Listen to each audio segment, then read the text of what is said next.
देखिए, जैसा कि आपको विदित है कि पिछले हफ्ते 10 दिन में कुछ ऐसी घटनाएँ हो गई थी कि कुछ लोगों की नहरों में नहाने के कारण मृत्यु हो गई थी। 2-3 घटना ऐसी हो गई थी। तो इस संबंध में पहले तो सभी को समझाइश की जा रही थी कि नहरों में नहाना वर्जित है और पर्टिकुलरली जिन लोगों को तैरना नहीं आता है, उनको तो बिल्कुल भी किसी भी स्थिति में नहर में नहीं उतरना चाहिए। और वैसे भी इन जनरल नहर है वो खेती वगैरह इत्यादि के लिए इस्तेमाल की जाती हैं। तो समझाइश के द्वारा लोगों को बताया जा रहा था।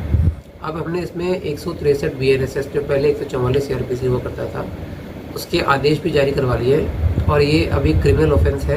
अगर कोई व्यक्ति नहरों में नहाएंगे तो उनके विरुद्ध नियमानुसार कार्रवाई की जाएगी। और मेरा व्यक्तिगत तौर पे सबसे निवेदन भी है, अपील भी है, क्योंकि पहले भी कई घटनाएं हो गई हैं और बच्चे गर्मी में या कुछ लोग गर्मी में नहरों में उतर जाते हैं, फिर बाद में घटनाएं हो जाती हैं, तो एक बड़ा लॉस हो जाता है फैमिली को।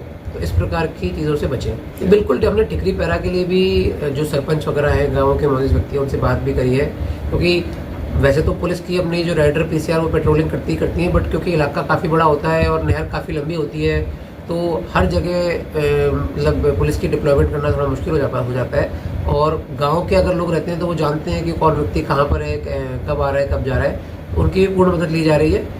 और निवेदन सभी से यही है, फिर से मैं करना चाहूँगा कि इस प्रकार की गतिविधियों से बचें। इस प्रकार की एक दो घटना मेरे सामने भी आई थी जिसमें लोग जिनको मना किया गया उन्होंने कुछ बहस करने का भी प्रयास किया। तो इन सबसे शुरुआत में सबसे निवेदन यही है कि अगर कोई पुलिस कर्मचारी इस प्रकार की कोई बात कह रहे हैं तो अपने निजी स्वार्थ के लिए तो कह नहीं रहे हैं, ये तो एक पब्लिक बेनिफिट, पब्लिक गुड के लिए ही कह रहे हैं, क्योंकि पहले भी काफ़ी घटनाएं हो रखी हैं। तो विनम्र निवेदन ये भी सभी से रहेगा। लेकिन साथ के साथ मैं ये भी बताना चाहूँगा, क्योंकि हमने 163 बीएनएसएस के ऑर्डर भी इसमें जारी करवा दिए हैं जो पब्लिक गुड के लिए हैं, सबके बेनिफिट के लिए, भलाई के लिए ही हैं। तो विनम्रतापूर्वक निवेदन यही है कि उनकी अनुपालना करें और नहरों में नहाने से बचें। अगर वायलेशन करता है तो जो बीएनएस भारतीय न्याय संहिता है उसके अंतर्गत एफआईआर दर्ज की जा सकती है।